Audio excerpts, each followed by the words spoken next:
It's the hardest job in the world. Being a startup founder is not glamorous. It's extremely binary outcomes for the most part. If you're talking about, say, like zeros and ones, the second you get a zero, it's over, right? So it's not like you can go to zero and generally. Dear friends, listeners to Ventures from the Valley podcast, today we have an exciting guest. Aly Madhavji is managing partner at Blockchain Founders Fund, a Singapore-based venture capital and venture building firm with portfolio of over 110 startups, but probably more than that. Beyond traditional investing, Aly's firm evaluates over 500 companies monthly and takes a hands-on venture building approach to help founders scale. He's also senior blockchain fellow and NCR and UN consultant. He has authored 3 books and writes extensively for publications like Coin, Telegraph, and INSEAD Knowledge. Aly, welcome. Thank you so much for having me on the show, Victor. Absolutely. So let's go straight ahead to what you're busy with, blockchain. And I just wanted to maybe start with beginnings. What has brought you to the blockchain world? Who inspired you? Why you decided doing that? When was it? So how did you end up doing blockchain in your career? Yeah, no, it's a really good question, and blockchain, I think for a lot of us that sort of enter the space, I think it was from an ideological perspective, right? And so actually, I think a few things sort of culminated into me getting into the space.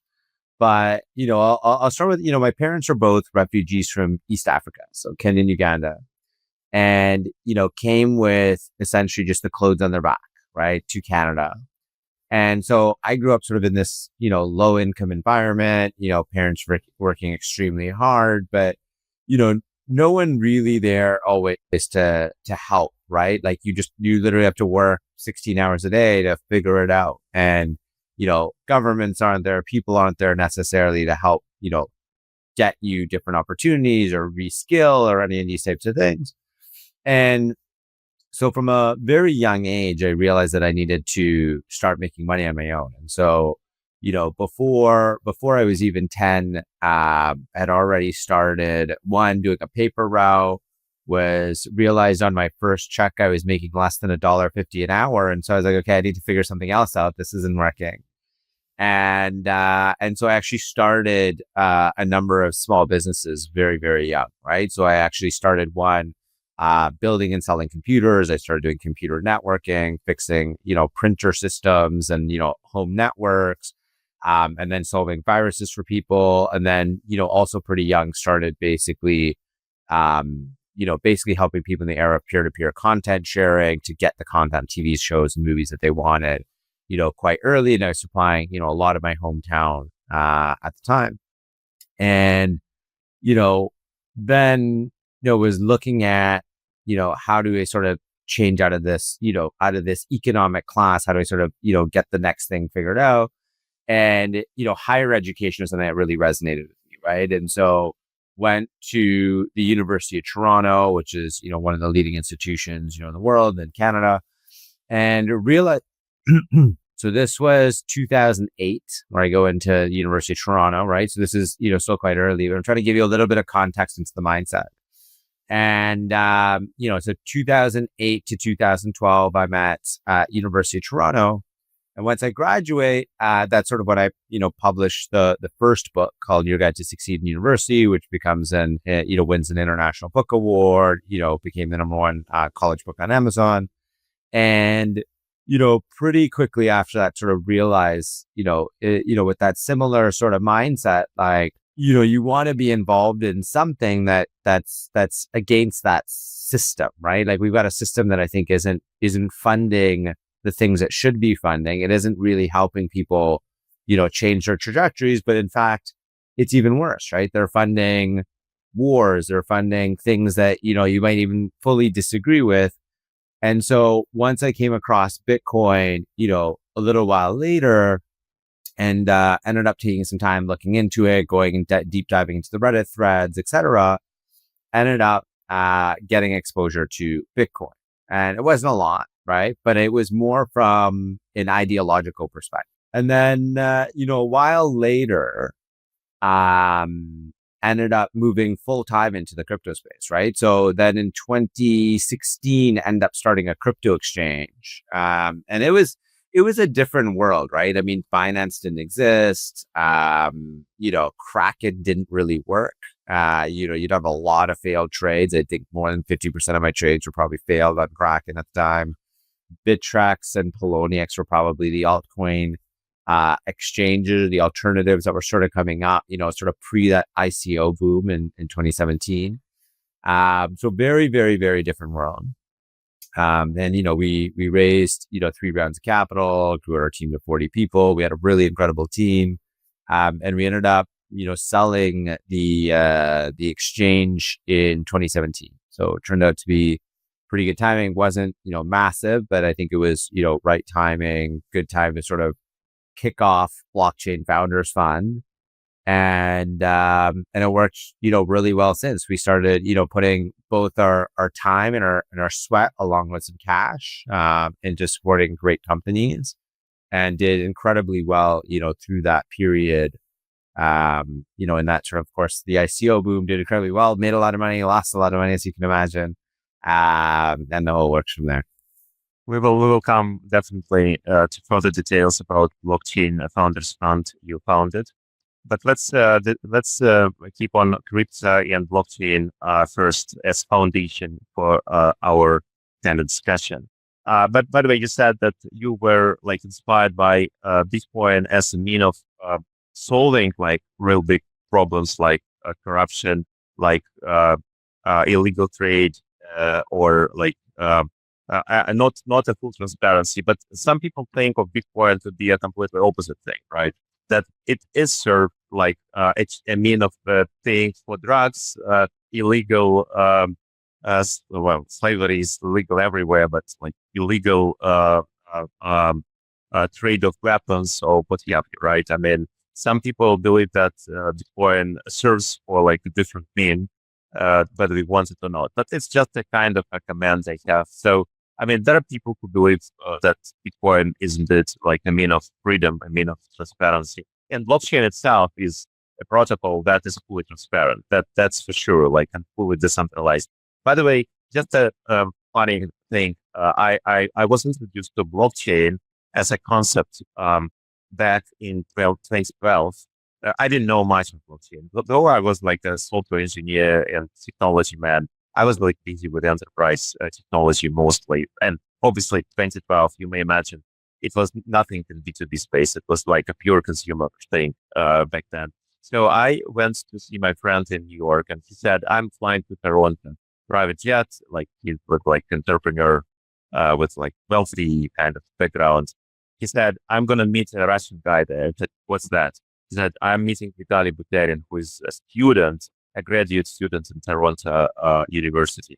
Do you know him? I said, no, I don't. Who is okay? He said, well, he's just building us something great. And it was not Ethereum yet. It was something great on blockchain that had no name. And I said, can I go with you? He said, of course. And then I went to see Vitaly Buterin prior to blockchain project he started. But he was like all in, but not yet delivered anything. It was kind of a white paper he's building up upon. And that was funny that I just met him in Toronto University, which is your alma mater in a way, right? So that's interesting, and that's how I learned about like blockchain and what it can deliver. But anyway, so let's get back to challenges. So blockchain and crypto expansion. What drives it? I think we all know, like FOMA. But what makes it? What prevents it from scaling up? Do you have any kind of any ideas of how this may change? I mean, how to make adoption of blockchain even faster than it goes now? I know that you do a lot with your blockchain founders fund journey, but if you had like a magic stick, what would you make of it? How to make it real, like boom, not in valuation, but in the real economy? It's a really good question. I think maybe before I answer how it would boom, maybe I'll sort of answer, those challenges sort of along the way. Like, why is it not sort of further ahead yet? Right. And I think there's a number of factors, but I would say if you go back a few years, right, go back probably something like 2021, 2022, I think you actually started to see like pretty strong proliferation into, communities, right? I would be going into a taxi in New York or in Europe and, would actually see taxi drivers talking about crypto, checking their crypto.com wallet or, checking their Bitstamp or things like this, right? And, following sort of the collapse of FTX, BlockFi, Celsius, I think it burned a lot of retail users, right? And, all of those people went home for Thanksgiving, for, Christmas dinner, and went and complained about crypto and said, don't get into it. It's a scam. We lost all our money. And the sad thing about this, and they did the right thing, right? Rightfully so, right? And, it's people's hard-earned dollar. The challenge with it is those products weren't actually fully Web3, right? They were centralized products. And so they weren't really blockchain products, right? They were basically centralized products that didn't even embody the principles of blockchain. They were just, facilitating certain things that may relate to blockchain, but they weren't actually decentralized themselves. And so, I think that actually set us back a fair bit. So I think that's one of the things that sort of set back the trend a fair bit. The second thing I would say is, we had a lack of ability to build effectively in the Web3 for a long time. And I think that's something we're only really finishing to solve and getting closer to solving now. And there's still some gaps, but I would say the tooling layer in Web3 has been quite a problem because, when you want to build, in the traditional world, say you want to go build a traditional fintech app that's not Web3, right? You could very easily integrate a lot of tools that make it a lot simpler, right? You'd implement like Zapier and you'd implement like all of these sort of foundational tools that make it like, even if you're using like AWS effectively or any of these things, right? You would be able to implement these things very quickly. And there's a lot of guidance. There's a lot of, simple ways to do it. But there's a lot of like dev notes and there's a lot of like hand-holding support and things like that. And then you go to Web3 and it's just super fragmented. Like they're starting to become some of these things, but even if we're talking about, hey, like you need to connect into all the different exchanges in crypto, right? What you would be doing historically is going to be, you're going to literally go find the API of each of those different places. So say like Binance, Coinbase, Kraken, Bitstamp, et cetera. Now take 10 more exchanges, right? And even if you just want the top 10, right? You're going to have to go get all these APIs. You're going to integrate them all individually. Then you're going to have, potentially, let's say each one of these APIs is updated once a year, right? But now you've got 10 of them. So that means every month, basically, you're going to have your engineer go in and fix this API because there's going to be an update. And you've got problems like this that, aren't really problems you have in the traditional world as much anymore, right? This was maybe a problem from 20 years ago. And so, and so with that one specifically, right? So say like API. So we've got a company that we invest in called Uniblock, which now has integrated 1,500 APIs across Web 2 and Web 3. And you just integrate this one API and everything's, kept up to institutional grade uptime, right? So 99.999% uptime. And they build out sort of a full RAID architecture. If something goes down, it doesn't impact you. And it's all unified billing. And so like, this is one example of where I think the industry is starting to figure these things out. I think workflows is a similar one, right? So when you've got workflows and all of these different companies could increase revenues, increase engagement, but there's, you need to build all these workflows separately. Now we've got a company called K3 Labs, which is basically building all those workflows, which is also very important if you think about how like the emergence of agentic futures can work or AI can work. It's really got to tap into basically a lot of these workflows that allow them to sort of do so many different things. And so, having these types of tooling start to get sorted out only in the last year and a half, even now, I think is very important for that foundation so that companies can build and then just build something specific, right? If you want to build something, now you can build something specific because that foundational layer of tools, you can just go find and integrate instead of having to go build the foundation while you're trying to build, the house. And so, do you think it's like similar to AI? Do you think it's like similar to where AI, the state of AI development is now? Because there are a bunch of startups doing like applications, and there are some foundational layers available, but there is a huge gap in between with tools to really adopt AI agentic architecture into what was like built before, like all this cloud non-AI, like related to AI frameworks, which are not easily integrated. Do you think like there will be kind of a similar path to AI, looking at what blockchain has got? I'd probably say AI is much further ahead.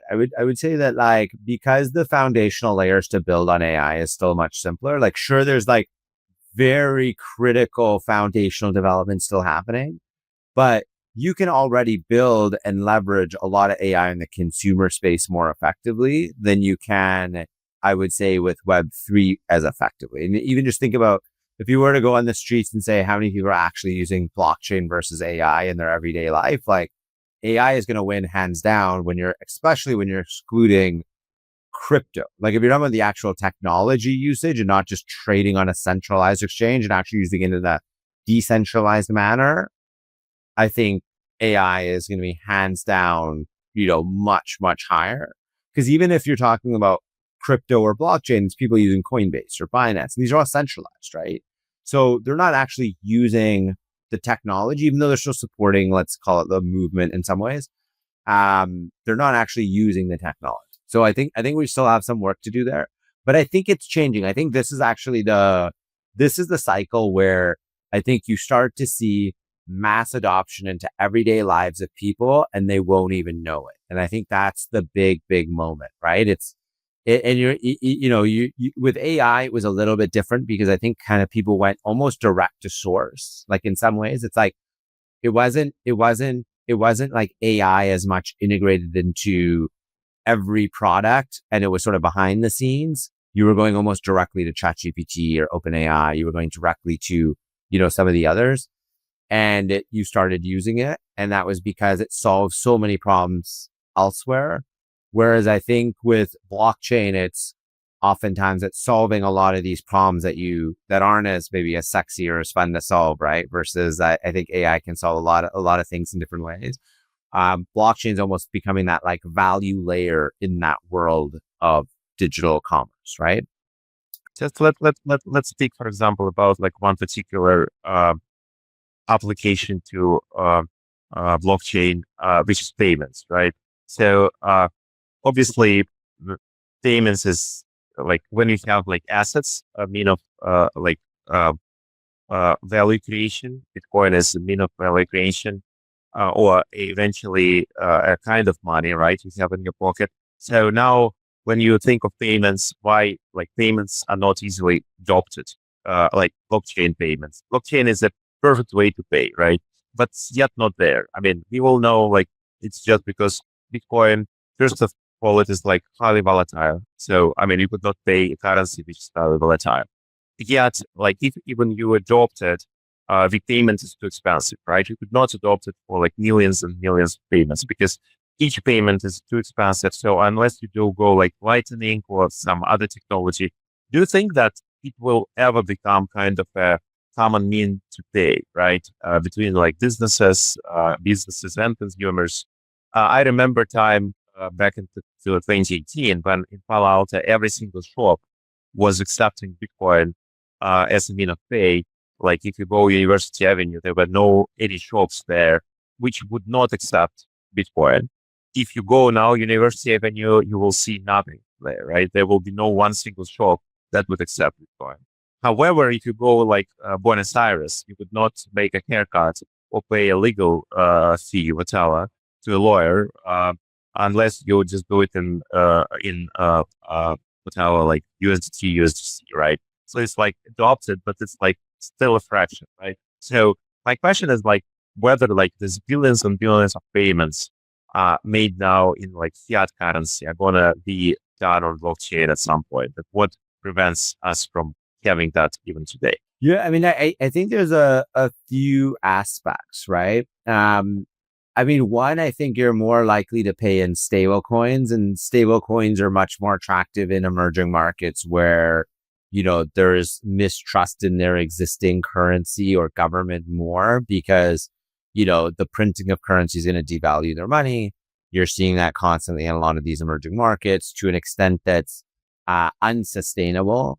And the people there need an alternative. And it's the first time essentially in human history where as a consumer, you can just choose, right? In the past, you had to use your national currency, right? Like if you were very wealthy, you might have had an opportunity to maybe use something else, right? Historically. But now you could literally just choose, right? You could be like, I'm going to do USDT or USDC. And you're seeing that. That's the thing. We're seeing this with millions and millions of people right now, all across, different countries in sub-Saharan Africa. We're seeing it in Latin America. We're seeing it in Asia. So like, this is happening every day. I do think that the challenge, in a lot of ways has been a couple of things. I think in the Western world, one, there's less of a need for it, right? Because if your currency is mostly stable, you don't think about it like that. Like the definition of stable is that you don't really need to think about it as a consumer much. And if that's the case, then it's less needed oftentimes. And so it will be less of an option that's demanded by consumers, which means merchants will carry it less and sort of, it goes in sort of that loop. In terms of, the way that I see it going, I think one of the important things is we've started to solve the infrastructure problem of how do you switch very, very quickly, and I mean instantaneously, between, the fiat world and the crypto world. And that's only really been a thing we could really do over the last couple of years much more effectively. I mean, any of us that have been in the Web3 space for a little while, and I'm sure even for you, like we've either gotten a lot of bank accounts shut down or we know a lot of people that have gotten bank accounts shut down, right? I personally had a lot of accounts shut down. So, in the past, you couldn't even say the word blockchain or crypto without your bank account being shut down. And that made it very difficult. Now, you can literally send USDT or USDT to an address, which can automatically convert into your bank account, right? Using, say, Bridge or Hi-Fi, right? Bridge got acquired for a 1.1 billion recently. Hi-Fi is sort of the new up and coming player sort of on that front. And you can just do this instantaneously. And so that opens up a whole world of commerce more effectively. Now, doing that is still that doesn't necessarily solve the emerging market problem, because in emerging markets, it's oftentimes less connected to that same banking system. But, in the Western world, definitely helps solve a big problem. And then companies that are fintechs in the Western world that are trying to support emerging markets, it also helps to solve, right? Because they have now the ability to do that effectively. So I think that's been actually a very, very important. And again, these are almost like those tooling aspects we were talking about. What are those things in the background that sort of allow for all these things to start happening? I think those are starting to happen. And so I think we're already seeing, mass adoption in, some of these emerging markets, especially where they're actually using the technology or holding, crypto for purposes that I think are beyond, say, speculation, right? It's almost like life and death. Like I need to hold this, I need to preserve this capital so I can feed my kids and feed my family and send my kids to school. And like these things are so critical to society, and their national currencies are failing. And so I think this is actually very important. So we've got a company called Credit, Kredete, and they're basically now one of the fastest growing companies in sub-Saharan Africa. What they're doing is they're basically helping millions and millions and millions of people, with sending money back home to Africa, so it's remittances, but basically it's instantaneous. It's using USDC rails, but then they're also supporting locally in, number of countries in sub-Saharan Africa. They're supporting software for banks and microfinance banks to help issue loans, again, on USDC rails, dropping their, credit risk, because they've sort of built an entire mechanism around dropping risk from the credit perspective. And so they're able to help issue millions and millions and millions of loans much more effectively. People are able to sort of get the money they need, start businesses that they need, go make money, continue. And so the cycle continues. And if you think about what's sort of the fabric of Western society, is going to be the ability to access credit, right? Because we have the ability to then do that, to then own a house or start a business and grow a business. And sort of that ability to access capital is so critical to the advancement, I think, of humanity. And you see this in the Western world. And I think that's so critical of what they're doing specifically right now in Sub-Saharan Africa. On the other front, I would think of issuing small loans, personal loans in USDT means that it's like revalued in dollars anyway. And these countries are famously known for its high inflation. So these countries are planning to implement something like local digital currencies so that their citizens can actually consume loans in the local currency rather than in dollars, which I mean is hard to pay. I'm I'm from very remote place. I was born and raised in Uzbekistan. I would imagine that I would not think in this location. I would not take loan like a personal loan in dollars, right? Because I will have to pay it in dollars. I get my local currency wages, whatever it is, and then it will not catch up to like dollars, right? I mean, I will have to pay a lot more than I actually borrowed because of the respective inflation embedded into the local currency. But anyway, that's a big thing. So there's a couple of factors here, right? So we did quite a bit of work with the United Nations around how blockchain crypto could help achieve the UN Sustainable Development Goals and help alleviate poverty. And one of the big things was around central banks and adopting sort of digital versions of their currencies and how that would look and sort of the world that this would sort of operate in. Now, in my opinion, there's sort of two parts from the consumer standpoint, right? So, if you're in a country and you distrust your government, and you see massive devaluation in your currency, you may choose to use dollars, but it is more difficult, right? Because now you've got a liability in a different currency. All your expenses are going to be in your local currency, typically a lot of them, except for your sort of import costs, right? If you're importing anything. So that's going to be potentially in dollars or euros or something like that. And so you do actually take on more risk with that other currency, but you get a little bit more protection you get a lot of protection from, your national currency being devalued. Now, the vast majority of people, you're right, they would prefer still their national currency. And so a lot of central banks have hesitated on going down this road and creating digital currencies. Some still don't understand it. Some are still hesitant around it. In reality, a lot of central banks have been researching it already for about a decade. So it's a lot longer than most people realize on how far ahead central banks weren't even starting to research this space, understanding this. My guess is that every central bank needs to have a digital currency and there is no option. Like they have to have a digital currency. And some are going to use it to increase control on people. I do think that central bank digital currencies can be used in ways that you can use to go after political opponents. You can use it to go after, people that are purchasing and doing things you don't want them to be doing, or that you want to hold them accountable or segregate or go after them, right? Which I do think is a problem. Having said that, I think every country wants that power and wants to be able to do that. And so you will see more central bank digital currencies launch, and you will see, even at the very least, some sort of stable coin in national currencies in every country, because it's very easy to do. And it makes sense for the central bank because you should want people using that in the digital world, because if they're not using it for digital commerce, they're not using it for payments, they're using something else, right?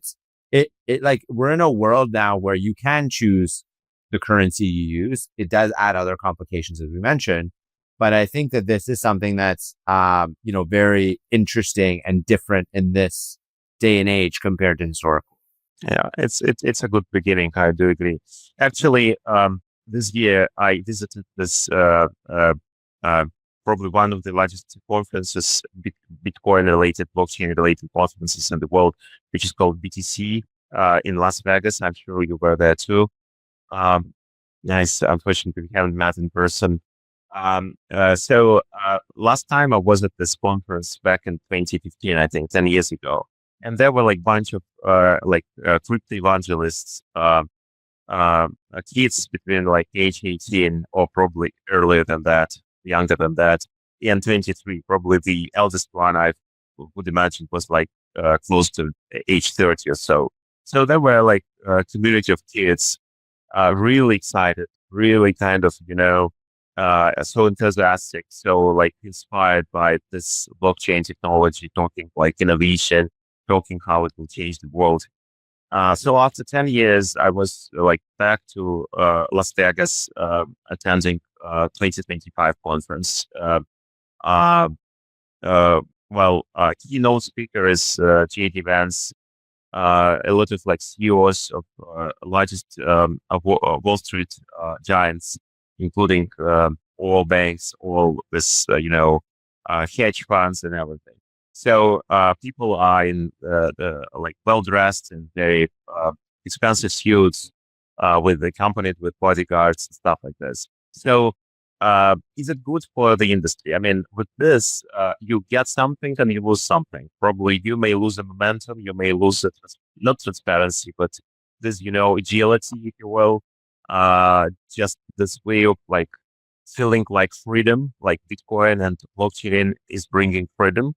And now it's like all in hands of basically people with money and power.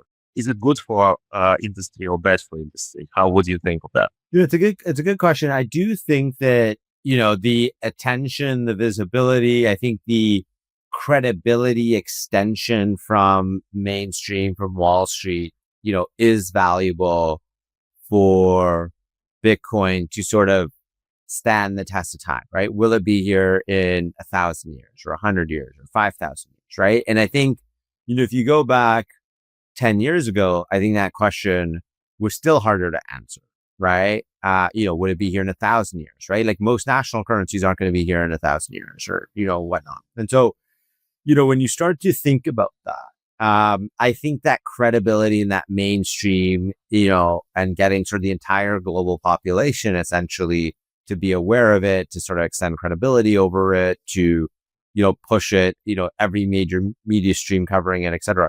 I think that helps. Now, my big concern with it is you've got now a huge concentration of Bitcoin that is actually centralized, right? Like even though the currency like Bitcoin is decentralized, it's being held in centralized, custodians or with centralized institutions like banks, et cetera. And this could be a problem. And for a few reasons, like if you want to short Bitcoin, as an example, say you're a bunch of hedge funds, you get together and you want to go short Bitcoin. It is easier to borrow now because it's all centralized, or a lot of it is centralized in these organizations and institutions, that it is easier to borrow to then short effectively, right? And so you can actually affect it in some ways more. It's a balance though, because of course you've got more institutions, but you've also got more people that would probably buy because there's more sort of awareness, visibility, that if it were to go lower, there's more people potentially at that floor at some point, right? And so it's a little bit of a balance. I do think that a lot of these institutions aren't very long-term thinking. So they're not in it for 100 years. They're not in it for 50 years. And so realistically, a lot of them are just going to make a little bit of money or a lot of money, and they're going to sell out of it, right? And I think there's still a lot of people that are holding this for very different reasons, that are, ingrained. They're more ideological, and I think that that still makes a difference. So I think that's still gonna stick around. I think those people are still gonna buy up more of it, etc. But I do think it's a challenge. Coming to your point, no currencies forever, for sure, right? But still, like, is Bitcoin for long? Is it gonna be more stable or more volatile? Is it gonna be more a hype or performance? Is there any other currency, blockchain, altcoin, whatever currency that may challenge Bitcoin popularity and be ahead of Bitcoin? I mean, more or less, today's world of crypto is all like proxy to Bitcoin. So Bitcoin fluctuates, and then everything else fluctuates alongside with Bitcoin. Is it gonna be the future of blockchain, or you think it's gonna like change somehow?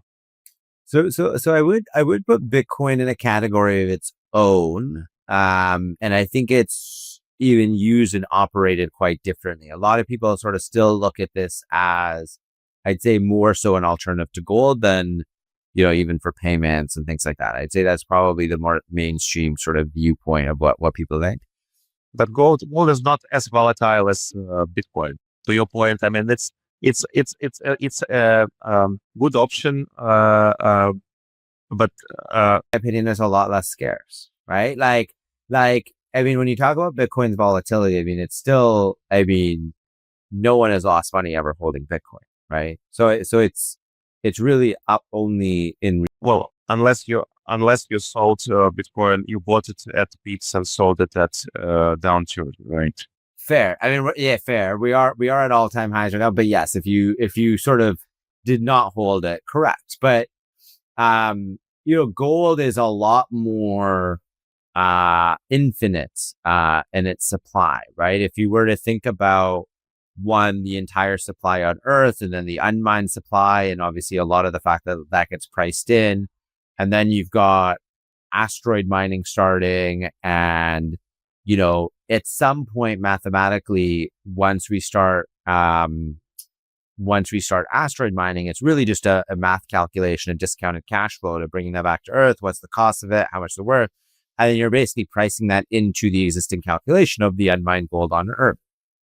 There is essentially an unlimited supply of gold in space, right? I mean, you could take I think a single asteroid, they were saying, had, I think it was $9.8 billion worth of.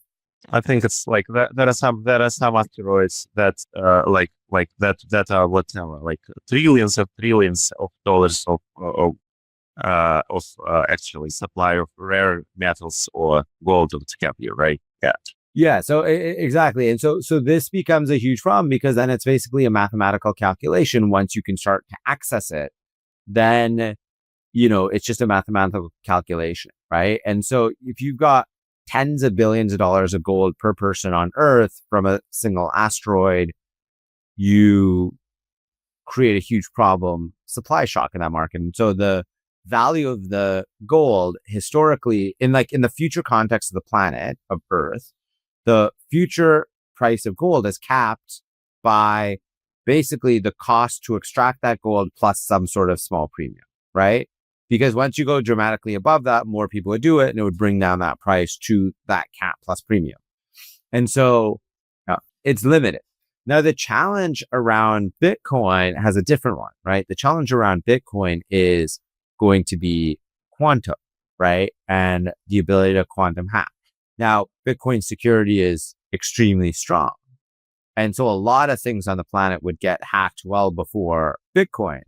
But that everything, basically everything, all crypto protocols are based on this open key concept. So, I mean, with quantum, nobody can actually, I mean, it's just a theory yet. I mean, in practice, you just need to have like hundreds of thousands of volts of what compute power of today quantum is.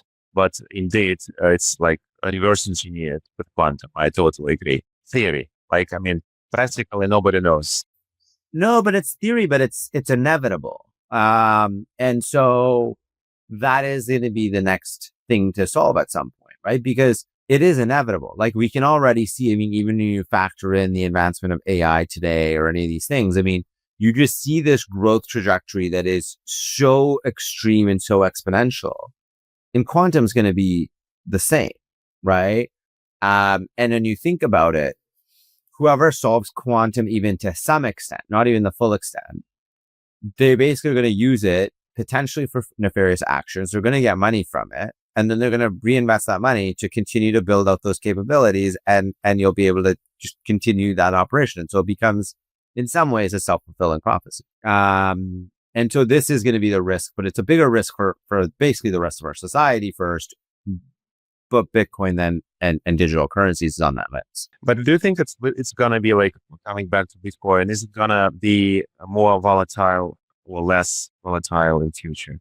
What's your opinion? Because some people think it's like 4-year cycle, and it has been proven like every 4 year, for every fourth year after the fork, it goes like up, and then it goes up for like a year or two, and then it goes down. So people believe that it will happen like many times further ahead. Some people say, no, this was the last time, and now it's not going to happen. So, obviously I mean, you are an expert in this field. So what's your view? Is it gonna end? I mean, the cycle of ups and downs, or is it gonna continue? I mean, I would say like, a lot of society works on cycles, right? And sort of all of these different things have these different cycles. And even if you look at, commodities and gold and all these things, they all have their cycle. And sure, when you look at a chart over 50 years, that cycle becomes very, very, very small and almost forgotten, right? But in the sort of thick of things, I mean, things can go up a lot and things can go down a lot. And I think with right now, it's interesting because Bitcoin is mainstream. It's what, every banker's talking about. It's what, Wall Street talking about, et cetera. Honestly, 2 years ago is the exact opposite, or 3 years ago is the exact opposite. And everyone was saying, I mean, you did have FTX got hot, and as FTX was getting hot, a lot of bankers were doing the same thing. And then FTX was a scam and, was doing, fraudulent actions, et cetera. And you had Celsius BlockFi go under, and then everyone just turned, right? And went extremely negative on the industry. Could easily happen again. Like there's no reason why I would discount that. And I mean, the number of times in the space, I mean, even after 2017 in the ICO boom, we had a very bad bear market, and everyone told me ICOs are dead. No one's ever going to launch another token, like regulations coming in. And I was like, nothing's changed. Like I'm not seeing changes. It's going to happen again. And what do we know? It happens again. And then it keeps happening. And then same thing, right? Like everyone's like, it'll never happen again. Regulations coming in, everything changed. Like nothing has really changed. It's still going to keep happening. Right. And so, no. So yeah, it's an interesting time. I mean, of course you just want to make sure that, you're prudent. And if you hold long-term, I think it's an extremely solid, thing to preserve wealth. But of course, if you're short term and you're looking at the price every day, it's difficult to stomach, right? With any of these things with volatility, even Like more or less a other asset. I totally agree. Okay, so let's switch to blockchain founders fund, and that was like, and it is your journey for now, right? Which you takes most of your energy and time. So you build it upon two philosophical principles. First is theoretical transparency, and others continuous improvements. Evaluating over 500 companies monthly. So I'm in venture business. I must say it's like an exciting number. It's like nothing I saw before. Most VCs see maybe like 50, 100 deals a year. Well, probably like early stage see more, but still like it's amazing amount of work and time you spend on that. What are you seeing in that volumes that others miss? I mean, how do you just do this extreme number of evaluations on monthly basis? Yeah, it's a good question. I mean, we look at a lot of companies, and we've got sort of our own process for going through things. And I think one of the things that differentiates us as a venture fund is, one, we want to be very early. Like we're willing to take on risks that a lot of funds aren't. A lot of funds want to see, oftentimes a de-risk. They want to see a lot of other investors on the cap table. Like we don't really factor that in, right? Our investors, and aren't putting money into our fund to say, hey, go see what Sequoia is doing and go copy them, right? Like that's not what they're doing, right? So it's, we have to form our own opinions. We have to figure out what we think can win, regardless of the market. And I think one thing that's also challenging as a venture fund is it's, you see a lot of these funds that are, trying to chase trends. So after this trend gets popular, AI is popular, let's go start investing in AI. Like after the next thing's popular, let's go start investing in that. And I think it's like quite flawed because you're always paying the highest dollar then, like you're paying the most expensive price always for deals. Whereas the way I look at it and the way our team looks at it is, we basically want to go find the things that we think can build, like people and teams that can go build incredible companies, regardless of what the market thinks. Like, do we think that they have the ability to go do it, regardless if this industry's hot, sexy? And so what's actually really funny is the two most recent investments we've made have actually been in industries that we don't even really, we're not even super bullish on, right? And so I'll give you two examples. So one of them, a category that I think is a very difficult category, almost an impossible category, is decentralized social media. I mean, the amount of capital, how expensive it is to acquire users in Web3 is dramatically more than Web2 for, similar types of users. It's a very, very difficult business to go into. And so we've rejected probably about 200 straight decentralized social media companies. We've never invested. And we came across a company called Roundtable, and we were so impressed with the founding team. We were so impressed by the way that they were approaching it and that they weren't going direct to consumers. So they were basically working on building, and consolidating in major media brands and basically building, in a lot of ways, decentralized social media networks for each of those brands for their users. And this is actually a very fascinating way to approach it. And so the founders there, I mean, one of them's done about 13 startups, has 3 unicorns. He's the guy that started Rivals. He's the guy that architected Hulu. But then on top of that, you've got the other 2 co-founders. One of them is Eyal Herzog, which is the founder of Meta Cafe, but then also invented decentralized finance. We were talking about decentralized finance. He invented, Bancor, the founder of Bancor, invented AMMs and liquidity pools, and, really changed the entire trajectory of crypto. And so, you have him as the other founder. Then you've got Bill Sorensen, who, reported to Bill Gates and was one of the top product managers at Microsoft, building out Exchange and other top products there.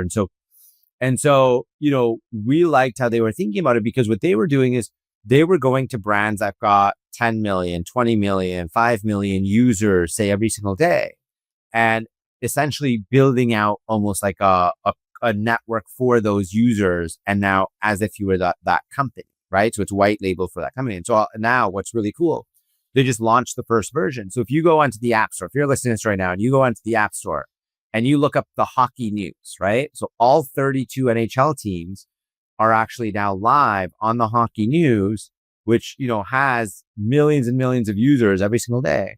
And it's all on chain. Every like, every post, every comment is 100% on chain. And this is actually very, very fascinating. And if you look up Miss World, so Miss World and Miss Universe, about 1.5 billion people follow Miss World and Miss Universe every year. I did not know this. There's a lot of people. Now Miss World, if you go on the App Store and you download Miss World, it's all on chain, right? And this is really cool because, we started this conversation about, this cycle being the one where it goes mainstream and people don't even know they're using the technology. Like, this is the type of thing where millions and millions of people are using it today already. They've just launched this already. Millions of people using it today don't even know they're using Web3, don't even know they're using blockchain. But what's fascinating about this is it's going to change the trajectory of the way that the world works from a media perspective, because you now have, basically freelancers that can now write what they want, protect their freedom of speech. They can't be gone after politically because their payments can get cut off, etc. Everything's on chain. Payments are on chain, right? And so you now have freedom of speech. And this is not a left or right problem. This is a both problem. Right? The left's going after the right's going after the left. The whole thing's a mess. And we should be preserving history, preserving freedom of speech. And so this actually is such an incredible solution to this problem. And yeah, when Elon bought Twitter, I desperately hoped for this media to become a first centralized, widely popular and accepted media in the world. And I think that's the only way to solve the problem of media, which is highly politicized and highly polarized today, is to make it all actually fully decentralized. That's the only way to go. Yeah. So that's a true kind of way of solving one of the world's biggest issues. Media is splitting rather than just uniting, which is very big problem, I think. Absolutely. And the misinformation, the proliferation of misinformation is going to be the downfall of society if we don't solve it. Right. And I'm not the type of person that sort of goes and puts all my trust in the left or in the right. I'm just let's solve the problem. Let's use technology and let's believe in humanity to solve the problem, not, political leaders, which, might have other interests. And so you're always, I think, going to be a lot happier if we solve the problems in these ways versus trying to trust into, some of these political establishments that I think, clearly have disappointed time after time historically, right? And so I'm very excited about this type of solution to change the industry. So actually, from what you said, I mean, going so early, you obviously prioritize teams, right? I mean, you do not have a product yet, so products could pivot whatever hundreds of times before actually it gets to like market and validated. That's usual trajectory for a good startup, right? Only bad startups do not pivot, or good startups and startups manage to pivot fast, right? That's the solution I learned through my investing experience.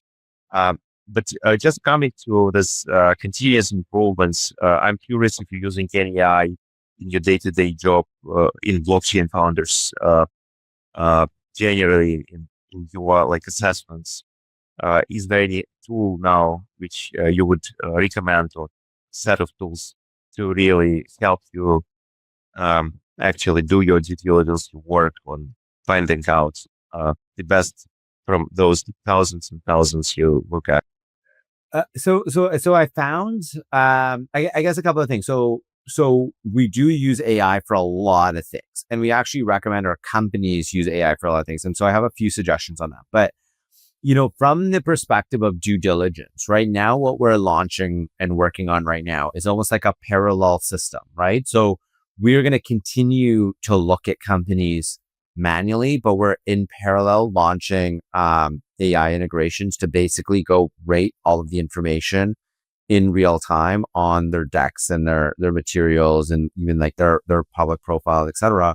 And then we're going to have those scores in parallel. And then as we sort of look at both, can we start to switch and rely as long as we know that it works?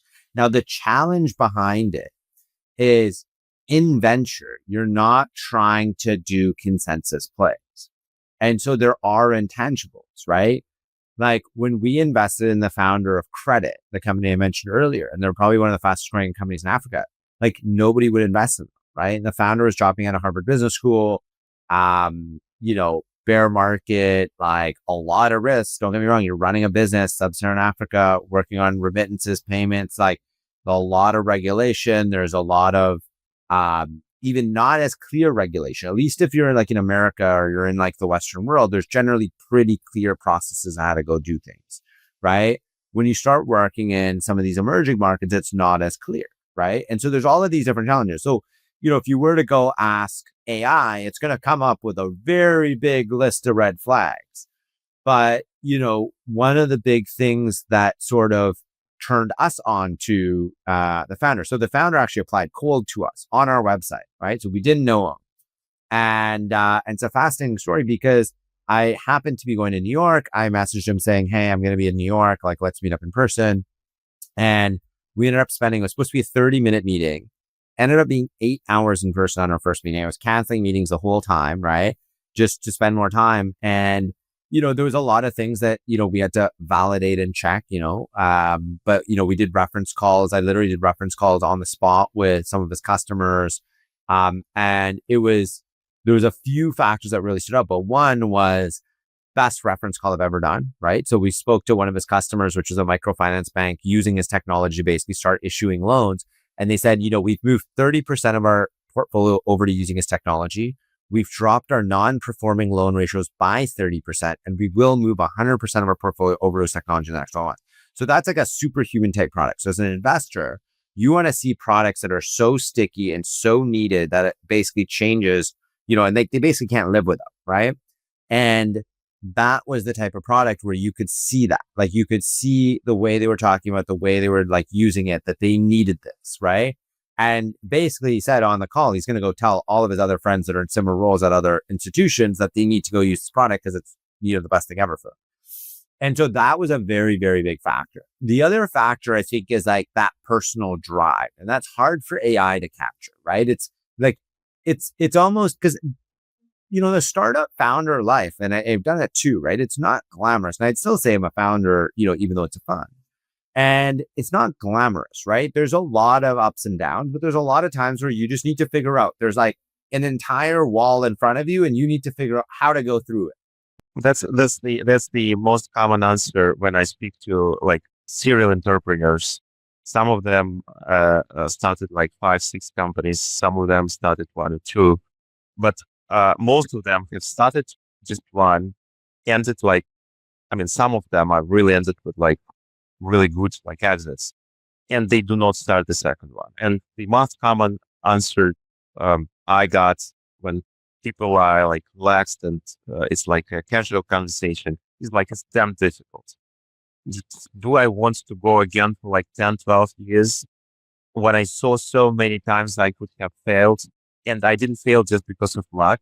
And I have tons of the stories of how lucky they were and how many times they went through like extreme difficulties. You remember even, I think, uh, um, CEO of NVIDIA said once that if he knew how difficult will it be to make it to like what it is now, he would not go, even knowing that he would make it. He would not go because it was damn difficult. So that's like an interesting stuff. Yeah. So and that Founder is not glamorous, right? It is very hard. And the thing is, it's extremely binary outcomes for the most part, right? And so, you just like, if you're talking about, say, like zeros and ones, and we talk about this actually at our IC. So it's like zeros and ones, right? And so if one is alive and zero is dead, you basically are like, you start on day one, you're one, one, one, one, one, one, one. The second you get a zero, it's over, right? So it's not like you can go to zero and generally back to one. It's, you get a zero and it's done. And so it is very difficult because there's all of these macro factors, there's personal factors, there's so many different things that sort of come into the mix. There's team dynamics. And so it is very, very difficult. And so, we're trying to find, the founders that we think also have that like intangible ability to sort of get through anything and really have that motivation, that drive. And it's generally something so innate. It's like, what's the reason that they're doing this and why does it matter? Right.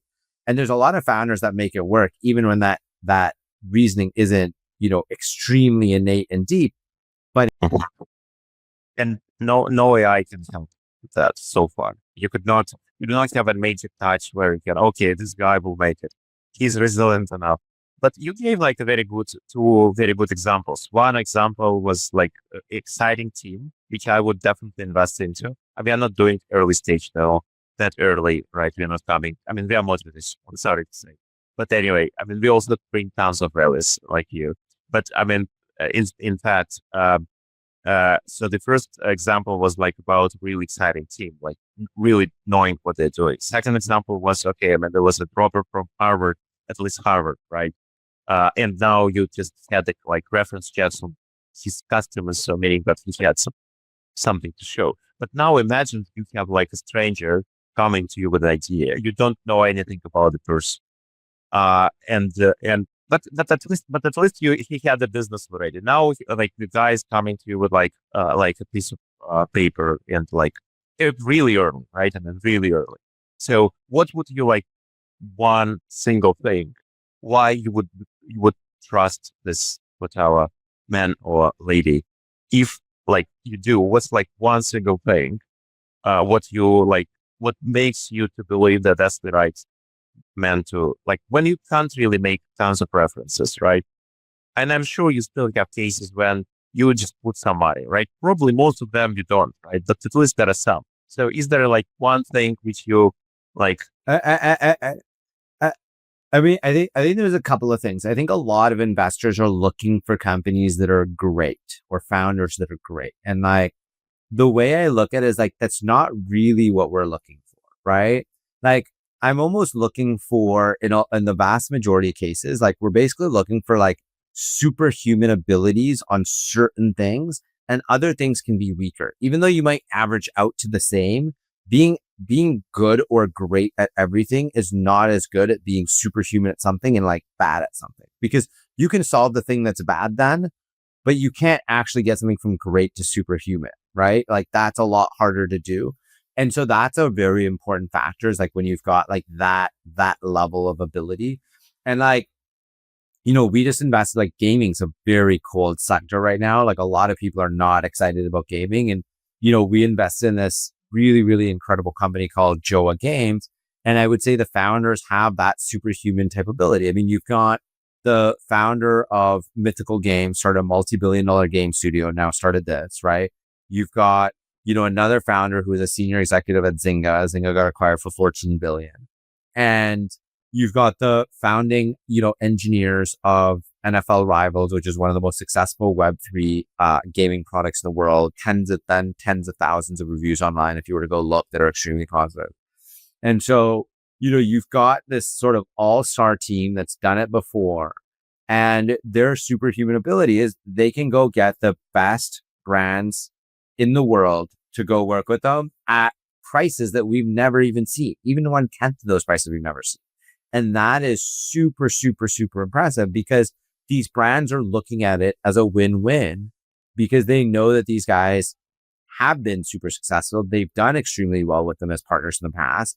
And so they'll go partner with them for like a complete fraction of the cost. And so when you think about it as a startup, this is a huge advantage, because now you can go almost increase the likelihood of success, because you're going and working with these bigger brands that already have tens of millions of fans and users, but you're able to do it for 1/100th the cost of what everyone else can do it for. And so anyone else that's trying to do that can't even do it, right?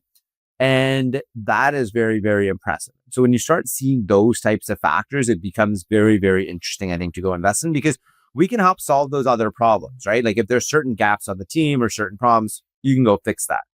But it's very difficult to go from great to the best in the world. Yeah, I agree.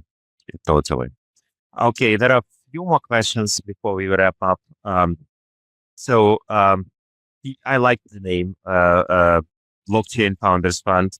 It reminds me of Peter Thiel Founders Fund, of course, whom we really have like a bunch of investments with, and I admire what they do. So their concept is to be extremely founders friendly, to help founders and not to like say fire or dismiss founders, and not to challenge them. So they are kind of thinking of founders the real like decision makers, and founders funds is not going deep into challenging them. And we also have some investments with Vinod Khosala's fund, and Vinod is a completely different approach. He's a coach, and coach is not always a nice person to his or her trainee, right? Sometimes it's challenging, sometimes it's very painful. I did a lot of sports myself. I know that my best coaches were not those who really were easy with me or easy to me, right? They were very hard to me, and I admired. I was like not feeling well when I was under their coaching, but now I feel like that what it brought me to a success. So my question is, how do you?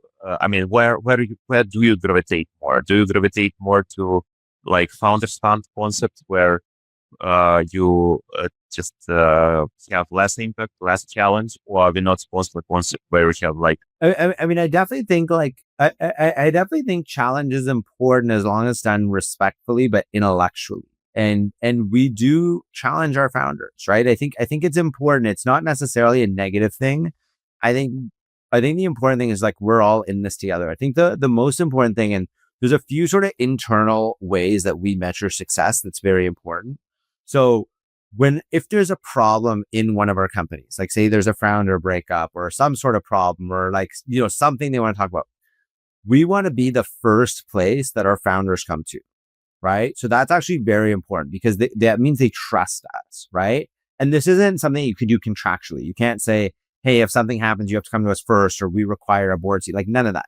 We want to be the first place that they come to because they want to. And it's not because we're going to scold them on that when that happens. It's because we're just going to help them solve the problem, right? We're going to get involved. We're going to roll up our sleeves. We're going to help them figure it out. And I think that's very important as a mindset. And so one of our mottos internally is that we work for our founders, not the other way around.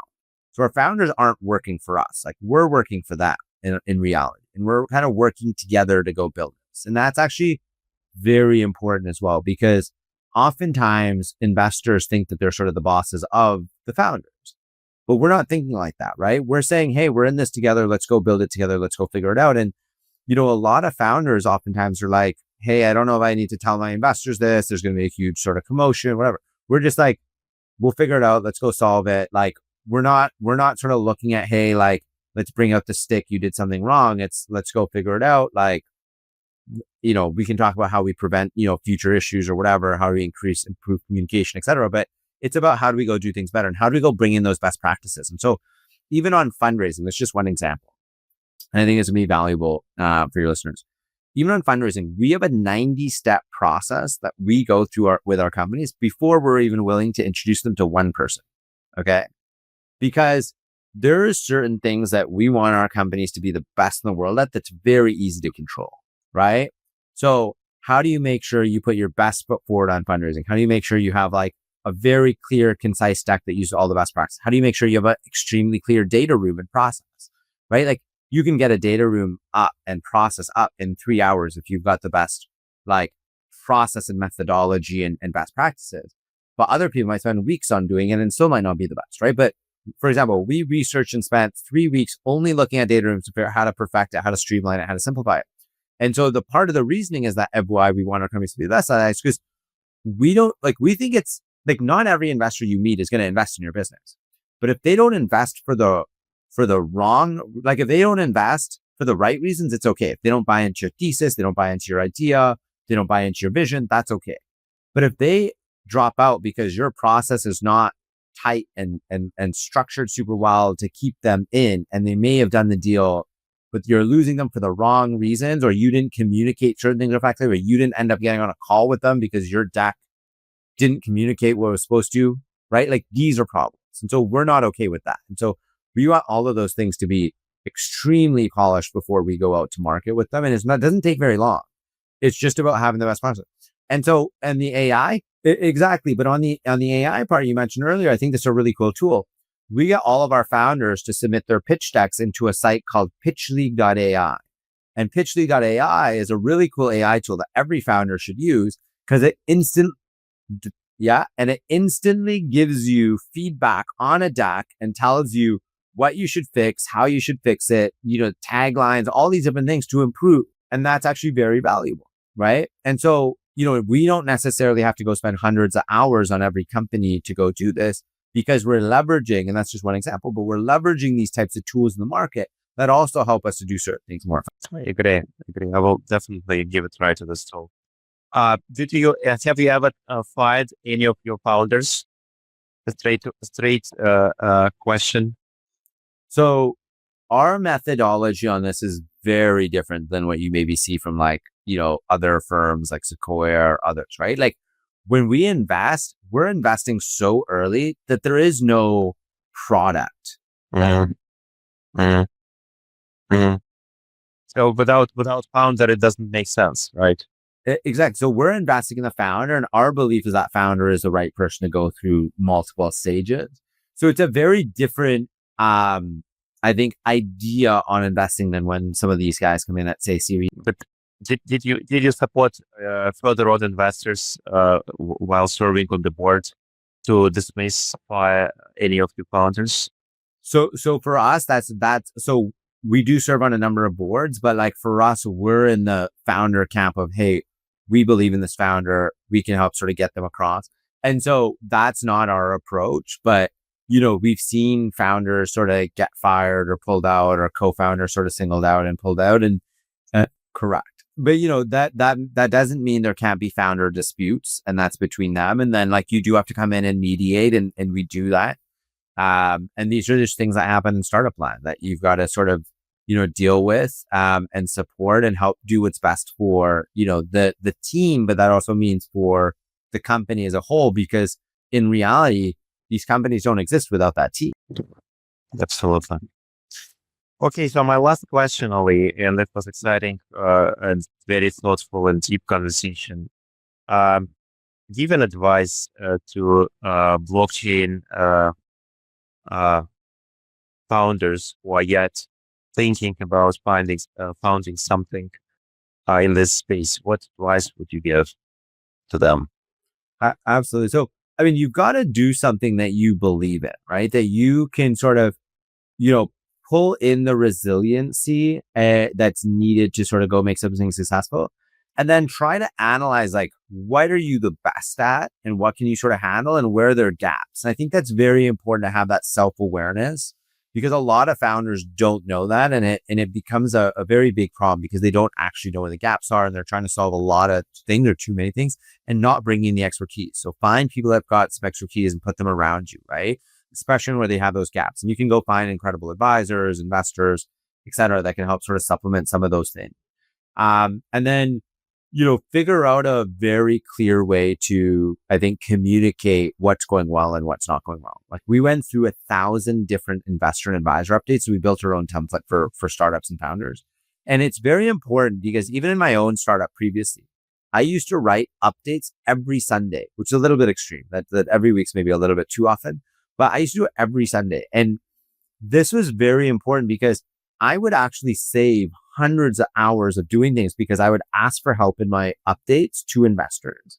And, sometimes there was people that didn't even invest in my company that would actually open up doors and connect me to such incredible people that would actually save me so much time. But I even remember I wanted connections to the CEOs of major stock exchanges to learn about, some of the intersections of where crypto exchanges were going. This is like 2016, 17, right? And sort of the direction with sort of major stock exchanges. And, I sent the update out on Sunday night. Monday morning, I wake up and I've now got introductions to literally the leading CEOs at stock exchanges in Australia and Europe and North America. And this saved me like literally hundreds and hundreds and hundreds of hours of time and discovery and research and learning from just those conversations with all those incredible people. And so this is actually very important to do, is that you've got to be able to build a group of like supporters and share what you need help with, and be very open and transparent about that, because I think it actually saves you a lot of time in reality and helps to, move your business. I totally agree. When I speak to like first-time founders, especially some of friends I'm advising, I always give like a very simple formula of 3 steps. First, you build an awareness, and awareness is communication and transparency, right? Second, upon awareness, you build trust, and only then you ask for advice or money, right? Without awareness and trust, nobody would invest into you. So, and it's like a very common misconception that you may go and do fundraising without first and second step, right? You just need to build first and second, and then the third will come almost automatically. That's what you definitely emphasized. I really like this conversation, Aly. I think one of the takeaways for investors would be today that even gold is not forever. Maybe Bitcoin is not forever either. And things are changing so dramatically fast in this world that every investor has to keep looking, right? Has to keep going beyond the traditional borders, and everything whatever seemed to be conventional is going to disappear.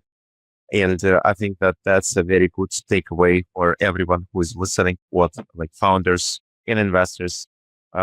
This is something what is true about our world, is that it's even not enough for one generation now of people to really stay kind of stable, right? It's not going to be stable anymore, right? We should get used to it. And I think that that's an exciting time for all who wants to build, because there is a lot to be built. And I'm sure there will be a lot built over next years, and this will only accelerate. And it means that Aly and I will have a lot of work to do. That's amazing. So it was Aly Madhavji, who is the founder of the Blockchain Founders Fund, exciting man, all in crypto, a crypto enthusiast, a crypto believer, and a crypto doer. Thank you, Aly. Thank you for having me on, and definitely feel free to reach out on socials and even check out, we didn't talk about it, but check out our new TV show on Amazon Prime called Crypto Nights. It's with Adrian Grenier, who is Vinny Chase and Entourage, if you remember, Kim Lee from Bling Empire, and many others. So check it out. It's a really great way to learn all about crypto and blockchain in a fun way. I will certainly sign up. So this was Aly Madhavji and Viktor Orlovski. This podcast was brought to you by R136 Ventures team, Ventures from the Valley. Please subscribe, like us, and listen all our future podcasts. Thank you. Ventures from the Valley is brought to you by R136 Ventures. To find out more about R136 Ventures and how we scale mid to late stage startups by unlocking their true potential through investment, visit r136.vc. We'll be back soon. In the meantime, make sure to click and subscribe so you don't miss any further episodes. On behalf of our team here at R136 Ventures, thanks for listening.